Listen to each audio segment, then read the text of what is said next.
The hell are you supposed to be? My vengeance. What's going on, my DC fans, and welcome back to another video. This is a video I've been wanting to do for a very long time, but I think now is better more than ever because there's just too much information, too many similarities as to what's going on. Something happened. You can't tell me that Marvel did not take anything from the DCEU. You just can't. There's too many similarities. And I'm going to jump right into it. But before I start giving away how they're similar, I want to talk about Zack's plan. Zack directed Man of Steel in 2013. The first Avengers movie came out in 2012. I don't care who you are. Zack had a plan from the very beginning. He's not just throwing this stuff together. I believe that when he did Man of Steel, it was a pitch for an arc. He laid out everything and said, this is where I want this whole story to go, where I want it to begin, where I want it to end. And that was, in the very beginning, that was what was agreed upon. Okay? Zack was way ahead of his time. He had everything planned out. If you look at his timeline, how everything fits so perfectly together, this guy does not miss details. Everything is done for a reason. Okay? And I will get right into that. I mean, for instance, now we know that I always bring this up. Martian Manhunter was in Man of Steel. Martian Manhunter was General Swanwick. I do not think for one second that that was just, oh, we can make him Martian Manhunter years down the road. No, it was done on purpose. You can tell by the way that General Swanwick carries himself. He's not afraid of Superman. Everyone else is, but he's not because he's an alien. He understands. But without further ado, let's get into the first similarity. This is a newer one that I just realized, is the moon. If you remember in Avengers Infinity War, Thanos throws a moon at some of these Avengers. Some like Iron Man, and I forget who else was there. He throws a moon at them. And you may think, okay, it's just a moon, whatever, whatever. But we then find out that in the very beginning of Man of Steel, one of the first shots, again, this is why Zack is ahead of his time. We only learned this because Zack told us. There is a moon on Krypton that is destroyed. It's one of the first shots you see. And Zack told us during the Man of Steel watch party that that moon was destroyed by Doomsday. So right there is a similarity. The moon. Thanos throws a moon, destroys it, throws it at the Avengers. Doomsday destroyed the Krypton moon. Right there. You can say, oh, this is just a coincidence. No, like there is something there. And something I forgot to tell you in the beginning, this all ties in to Kevin Feige's relationship with people at DC. And specifically Jeff Johns. I think Jeff Johns was feeding this man a bunch of this information. I don't know why. Maybe he was just being friendly, like, oh yeah, we got Zack Snyder, he's doing this 7-movie arc, whatever, this is the plan. Here's some of the little tidbits, whatever. Maybe that's why there's these similarities. I don't know, but there's just too many of them to ignore. So let's get into the next one. An easy one that a bunch of people see is Batman versus Superman. So you have Batman against Superman, and then later after that you have Captain America versus Iron Man. You have Civil War. That was the big thing. You know, these two heroes going against each other. And it's like, okay, why, you know, and it kind of, in essence, it kind of revolves around family for Batman. Batman is going after Superman because he's an alien. He's not sure what he can do. He doesn't trust him. But when it comes down to it, it comes down to Batman's family dying, specifically his mother. When Superman says her name, he says Martha. That kind of like, you know, oh my God, stops him in his tracks for what's going on. And if you remember in Civil War, one of the big things, now, yes, Captain America has problems with Tony because of the government, how they want to handle heroes and everything.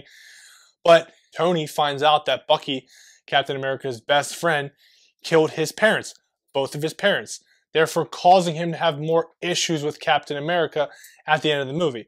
So there is another similarity.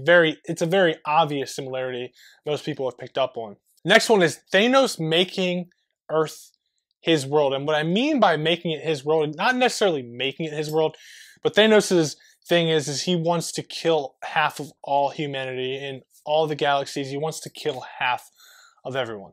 So he does that, he succeeds, and then pretty much Earth is like not necessarily destroyed, but it's just like, what the hell do we do now? Like half of humanity was killed. It's just a very dreary, very sad time to be on planet Earth. Comparing that to Darkseid's plan, which is the anti-life equation, his plan is pretty much terraforming all of these planets, terraforming Earth into apocalypse, and we see that in the Nightmare Vision. You know, he succeeded in the Nightmare Vision. A lot of people die from that. A lot of people die from the anti-life equation, but he succeeded in terraforming the Earth, and now it's never going to be the same. This one is not necessarily, it's similar in some aspects. It's similar as to how Earth has changed, how they changed. Thanos changed Earth with taking half of humanity, and Darkseid changed Earth literally terraforming it, killing a bunch of people in the process, but making it more apocalyptic than it was before, kind of making it his world now. This is a fun one. Steppenwolf getting his head chopped off. If you guys have seen Avengers Endgame, you know that in the very beginning, they find Thanos, and Thor chops his head off. Boom, done, donezo. In Zack Snyder's Justice League, we know from pictures, from what Zack told us, Steppenwolf will get his head chopped off by Wonder Woman. Thor, the god of thunder, Wonder Woman, a goddess, they're both going to chop the heads off of Thanos in one movie, and then Steppenwolf in Zack Snyder's Justice League. Similarity, again, it's just like, eventually these all start to build up, and then you start to say, hey, something's not right here. Something is happening behind the scenes that we didn't know about. Time travel. Time travel is a big one in Avengers Endgame. That is how they go back and they change everything. Time travel will be a big thing in Zack Snyder's Justice League because of the Flash. Again, nightmare timeline. We know that everything goes to shit. Everything goes to shit in Avengers Endgame. But time travel changes all that. Time travel in Zack's movies will change everything. So a big one right there is, how do we undo this? Time travel in both movies. Boom, boom, similarities. Now this one I'm not 100% sure on. We just have to wait and find out when Zack's movie comes out. But if you remember, one of the first scenes in Avengers Infinity War is you had Hulk fight Thanos. It was awesome. It was before Thanos even had the gauntlet. One of my favorite scenes of that movie was just a brutal fight. It looked like Hulk had the advantage, and then all of a sudden Thanos comes back, kicks his ass, and then he goes back to Earth, whatever. I forget exactly how it all went down. Dude sent him back to Earth. But anyway, in my latest video, I said there's a possibility that Doomsday will be in the history lesson and he will fight Darkseid. There's a possibility. So if that happens, that again is two huge, big brute forces fighting each other. And the way that it might pan out in the history lesson is that Doomsday has the edge on him a little bit. And then before you know it, Darkseid, young Darkseid Uxas, beats the shit out of him and maybe kills him. I don't know. So if that happens, that is another similarity. We don't know about that one yet. I wanted to put that one in this video because, again, we just have to wait and see. But from what I'm hearing, the possibility, there's always a chance. So you have to stay tuned to see if that actually does happen in the history lesson. The last one I want to talk about is the final battle in Endgame. Final battle, if you remember, it's Captain America, and you have all of Thanos' people, and they're all just waiting to pretty much destroy Captain America. But then all the dead people, all of his other Avengers buddies, they all come back from the dead. They all join him in the fight, and it's a big, epic battle. This one might be stretching a little bit, but I'm still putting it out in the video. And I go back to the history lesson in Zack Snyder's Justice League. The history lesson, you will have Darkseid against maybe a couple forces in the history lesson, but then they will be joined by others. They will be joined by the Martians, by the Lanterns, and it will be this huge army that comes, and eventually they will defeat Darkseid, Uxas, and Steppenwolf. And then Steppenwolf and Darkseid will have to leave. They'll have to like say, we can't do this, we got to get out of here. And they will have failed their mission of turning Earth into apocalypse, gaining the anti-life equation, if you will.